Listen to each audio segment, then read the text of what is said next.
Halo, apa kabar semuanya? Kembali dengan Putu Reza di Project Review. Dan langsung aja, ini dia waktunya untuk nge-review Samsung Galaxy Z Fold 3 setelah saya pakai udah hampir 2 bulan. Udah pada tahu ya, ini adalah handphone lipatan Samsung yang harganya 25 juta. Waktu rilis pertama kali sekitar 2 bulan lalu, harga segitu mungkin kelihatannya oke-oke aja. Tapi gimana nih buat sekarang, apalagi ketika iPhone baru udah rilis dan kabarnya bakal segera resmi di Indonesia. Oke, langsung aja kita mulai pembahasan ya. Hal pertama yang udah pasti ngebedain Samsung Galaxy Z Fold 3 dengan handphone konvensional manapun adalah bentuk dari perangkatnya. Build quality dari handphonenya solid dan gak ada masalah sama sekali yang saya rasain seperti misalnya di layar. Engsel lipatan di sini juga masih mulus banget, jadi semua masih berfungsi 100% dan so far puas banget. Dari segi fungsi, Z Fold 3 jelas bukan handphone konvensional dan bisa dibilang kayak handphone 2-in-1. Bisa jadi handphone biasa, bisa jadi mini tablet. Paling nggak begitulah saya ngeliat dan make handphone ini. Kenapa saya bilang kayak tadi? Karena selama 2 bulan pakai, saya tuh bener-bener kayak akhirnya jadi jarang banget pakai tablet karena ngerasa cukup aja dengan satu perangkat kayak gini. Layar luar ini sering banget saya gunakan untuk hal yang simple seperti scrolling timeline sosial media, bales chat, transaksi mobile banking, dan lain-lain yang biasanya dilakukan pas pakai handphone yang konvensional. Sedangkan untuk layar dalam yang lebih besar, ini baru saya pakai kalau misalnya butuh multitasking, main game, sama nonton film. Jadi ketika butuh, tinggal buka dan jadilah tanpa perlu ada perangkat tambahan lagi. Yang pasti, hal kayak ginilah yang nggak bisa kita dapetin di smartphone manapun sekarang ini, sekalipun yang harganya setara. Hal ini juga didukung dari segi software yang emang dibuat Samsung sedemikian rupa sehingga user benar-benar bisa memaksimalkan layar besarnya ini. Untuk multitasking, kita bisa buka sampai 3 aplikasi dengan mode split screen yang masih bisa ditambah juga dengan beberapa floating windows. Sesuatu yang hanya bisa dilakukan dengan nyaman pada perangkat dengan layar besar kayak misalnya tablet. Mau lebih gampang lagi, aplikasi yang biasa kita buka itu bisa loh di-save lewat app Pair, jadi ketika kita butuh tinggal akses lewat Edge Panel dan ketiganya langsung kebuka barengan. Benar-benar ngasih experience productivity yang paling tinggi yang bisa dikasih lewat sebuah smartphone. Selain aplikasi-aplikasi yang emang memungkinkan split screen secara native, Samsung juga memberikan opsi buat dalam tanda kutip memaksa jadi split screen. Opsi ini ada di bagian Samsung Labs yang mana bisa dikatakan sebagai fitur-fitur eksperimentalnya Samsung. Secara fleksibel, kita jadi bisa menyesuaikan dan mengoptimalkan aplikasi-aplikasi favorit mulai dari memperluas rasio aplikasi hingga mengoptimalkan tampilan aplikasi pada layar foldable. Ngasih pengalaman personalisasi yang adaptif banget. Sebagian emang belum optimal ya pastinya kayak misalnya aplikasi game, tapi sebagian lagi kalau buat saya itu berguna banget. Kayak misalnya aplikasi macam Netflix atau Disney+. Memudahkan untuk nonton kali aja lagi malas dengan handphone kayak gini atau misalnya lagi butuh untuk multitasking yang lain. Oh ya, ngomongin soal specs dari layarnya, Galaxy Z Fold 3 punya ukuran 7,6 inch beresolusi tinggi, udah support HDR10+, dan tentunya refresh rate tinggi yang kekinian.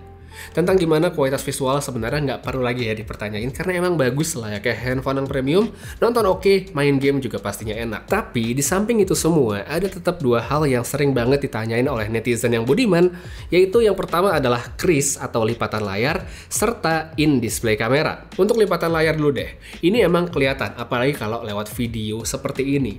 Tapi kalau kita lagi beneran pakai handphone di mana posisi mata kan lurus ya sama layar, kehadiran lipatan di layar ini sama sekali nggak mengganggu, bahkan bisa dilupain. Emang sih ini tuh butuh dibiasain dulu, jadi kalau menurut saya pilihan yang paling aman untuk mereka yang mungkin masih ngerasa ragu, datang aja ke toko terus langsung dilihat sendiri. Habis itu, untuk hal berikutnya yang masih asing juga untuk banyak orang, yaitu adalah soal in-display kamera seperti yang ada di Z Fold 3 ini. Udah banyak sih sebenarnya yang menerapkan teknologi kayak gini, jadi handphonenya bukan yang pertama juga. Cuma satu hal yang sering banget di-notice orang, apalagi saat di video, itu adalah bagaimana tampilan dari kameranya ketika layar lagi aktif.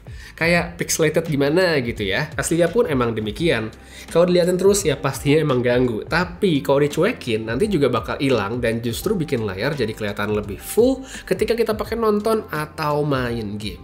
Jadi ya emang sekali lagi harus dicoba langsung biar tahu rasanya. Next kita masuk ke soal performa dari handphonenya. Samsung ngebakalin Galaxy Z Fold 3 dengan Snapdragon 888 yang emang powerful, RAM lega, serta kapasitas penyimpanan yang besar. Dengan spek seperti itu, Galaxy Z Fold 3 ternyata emang bisa ngasih performa yang sesuai sama ekspektasi saya. Mau cuma scrolling timeline social media, buka beberapa aplikasi lewat multi-window, sampai main game semua bisa dijalankan dengan baik layaknya handphone kelas premium. Untuk daya tahan baterai baterai, Galaxy Z Fold 3 juga kalau versi saya sebenarnya ini bisa dibilang cukup mengejutkan, terlebih kalau melihat kapasitasnya yang nggak terlalu besar. Dengan kapasitas seperti itu, saya bisa menggunakan Z Fold 3 secara konsisten, dapat standby 1 hari dengan screen on time sekitar 5 jam, yang mana sebenarnya itu udah oke banget untuk handphone dengan ukuran layar segede ini. Selain dari segi performanya tadi, peningkatan productivity juga dihadirkan Samsung dengan adanya dukungan S Pen, yang mana ini menurut saya bikin Z Fold 3 makin mendekati fungsi sebagai mini tablet. Berguna banget untuk misalnya nulis notes, bisa buat ngedit template Canva dengan nyaman, ngedit foto juga enak, atau buat yang pengen ngedit video lebih presisi, ini juga bisa banget dimaksimalin. Tapi meskipun berguna, ada satu poin yang sebenarnya saya nggak terlalu nyaman, yaitu dengan bagaimana Samsung bikin S Pen buat Z Fold 3, yaitu penempatannya khususnya pada case. Tapi bagus ya, Samsung juga ngasih pilihan dengan hadirnya S Pen Fold Edition. Kalau saya pribadi sih sebenarnya lebih serak pakai yang ini dibanding yang ada di case. Dan satu lagi, sekarang kita ngomongin soal kamera. Dari Galaxy Z Fold generasi pertama sampai yang baru sekalipun, emang di sini tuh nggak ada yang namanya resolusi ratusan megapiksel. Tapi kalau ngomongin segi kualitas, ini masih foto-foto yang didapatkan lewat perangkat kelas atas. Kalau saya lihat, yang memang bikin beda dari Z Fold itu adalah dimana Samsung menawarkan lebih dari segi experience ya. Sama halnya seperti Galaxy Z Flip 3, Galaxy Z Fold 3 dengan model lipatnya ini memberikan kenyamanan yang nggak bisa dilakukan oleh handphone konvensional. Mau bikin foto atau video tapi nggak ada tripod, nggak masalah karena kita tinggal taruh handphonenya, atur angle kamera, dan beres. Selain itu, mau dipakai meeting pun ini juga enak banget karena kita nggak perlu lagi yang namanya pakai stand, apalagi megangin handphonenya. Paling mantap menurut saya itu pas digunain misalnya lagi online meeting, flex mode-nya ini bisa memungkinkan kita nyatet notes penting selama meeting berlangsung hanya dengan satu perangkat. Ini yang kalau menurut saya experience lebih dari specs. Lalu gimana untuk hasil fotonya? Kalau dikira bakal jelek, tentunya nggak bener. Karena gimana pun, foto-foto berikut ini hasilnya memuaskan banget. Dipakai siang, hasilnya cakep, dibawa foto low light pun nggak ngecewain.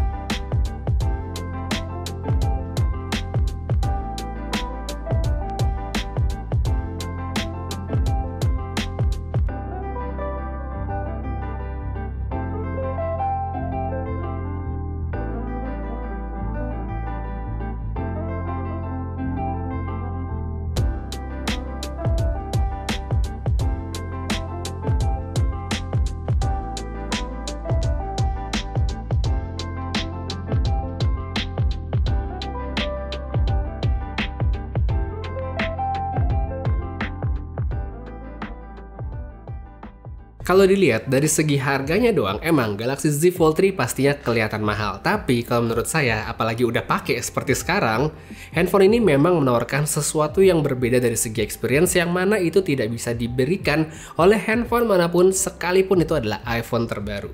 Emang handphone ini ya nggak sempurna, masih ada beberapa poin yang bisa diimprove pada generasi selanjutnya semoga.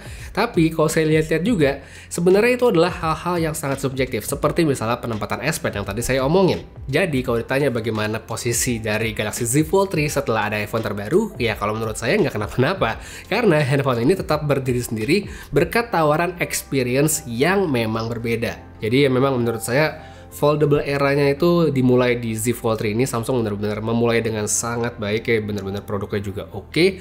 Jadi buat kamu yang penasaran dan mungkin ingin merasakan experience yang berbeda untuk handphone, ya mungkin bisa beralih menggunakan Galaxy Z Fold 3 sekarang. Jadi buat kamu yang mungkin tertarik untuk membeli atau melihat lebih detail, semua linknya seperti biasa ada pada kolom deskripsi di bawah. Untuk sekarang kayak segitu aja sih sedikit sharing dan review saya untuk pemakaian Galaxy Z Fold 3 setelah hampir 2 bulan pakai. Terima kasih banyak nonton sampai habis. Putri Reza pamit, sampai ketemu lagi di video berikutnya.